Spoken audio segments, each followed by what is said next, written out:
Good morning all. Just how important is light and circadian rhythm, sleep, etc. to fat loss, weight loss, etc. And the answer is incredibly 100% important from the outset, but even more important when it gets to a certain thing called your body weight reserve. And what do I mean by that? I was listening to a podcast, and then I started reading his book by Dr. Stephen Gundry, and in it, is it his book? I think it was. In it, he talks about this weight where when you start to lose fat or you start to lose weight, the first few pounds, kilos, etc., are relatively easy because your body doesn't consider it a threat. But at a certain time, maybe a couple of weeks in, a week in, a couple of weeks in, your body starts to perceive it as a threat. And subsequently, what does it do? It takes away your motivation. It changes hormone levels that give you cravings, that make you slightly more stressed, that interrupt your sleep, that make it more likely that you will make slightly worse decisions, and subsequently fail on your target to lose X amount of weight. And it does that because it's trying to save your life. It figures you're in a period of famine, so we need to take away motivation to use excess calories on outgoing stuff. We need to save that just in case we haven't got many calories coming in for a long time. So we need to rest up and save as many calories as possible. So that's like a body weight reserve, as it were. And in his podcast, he talks about that. And oftentimes, what happens is when you reach that, and if you reach that and you don't give it enough time for your body to reset that body weight reserve to something lower, so you stay on that weight there for a while, and then your body resets that body weight reserve to something lower, a lot of time people will give up and they will then go back to eating how they were, and they will put that weight back on plus some. So where does light and circadian rhythm, sleep, etc. come in?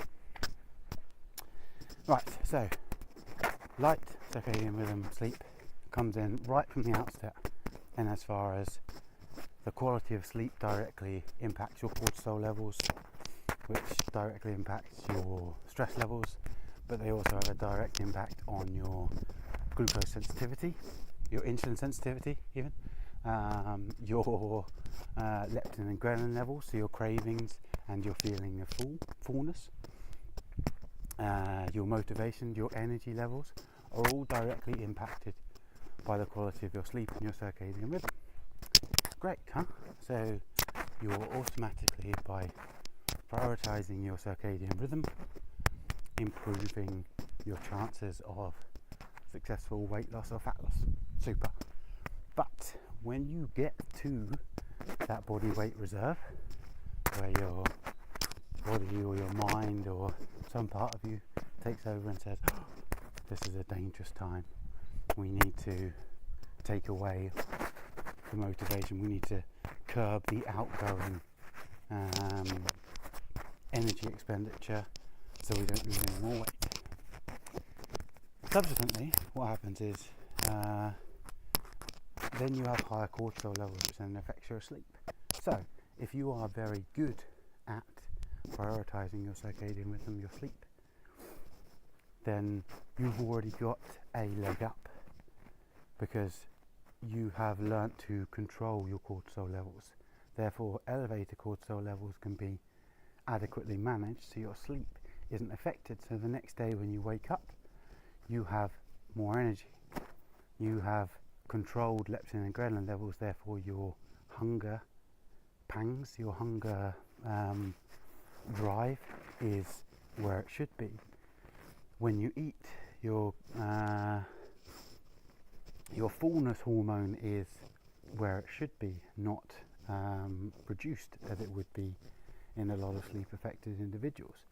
Your mitochondria have been able to repair and rejuvenate themselves overnight because you looked after your evening lighting, you looked after evening stimulation, you had morning daylight, so your mitochondria are able to produce enough energy for you to do the things that you want to do. Now, am I saying it will be easy? No, but I am saying that it will give you a leg up and it will assist in those certain things, which I think is very important. And then you can, of course, add on to that by adding red and infrared light into your routine,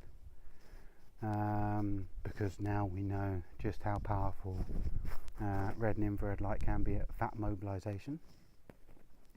And if you get very kind of metabolically flexible, i.e. being able to switch from using carbohydrates as an energy source or proteins or fats, primarily fats, then being able to mobilize fats from fatty tissue, you are then able to mobilize a energy source for your body. And you can do that with red and infrared light. But at the same time, don't forget that you are helping to control whole body inflammation. You are helping to control glucose and insulin sensitivity through the red light. You are also helping to improve mitochondrial efficiency. So, it goes back to that original question. Can light, circadian rhythm, sleep affect your weight loss journey for the positive or the negative? Absolutely. And if you put them right, and if you respect your circadian rhythm, you put an effort into sleep and light, you can actually make it a lot easier. I'm not saying it's going to be easy, but easier than perhaps it would have been. Have a great day. Stay healthy. Enjoy your Sunday.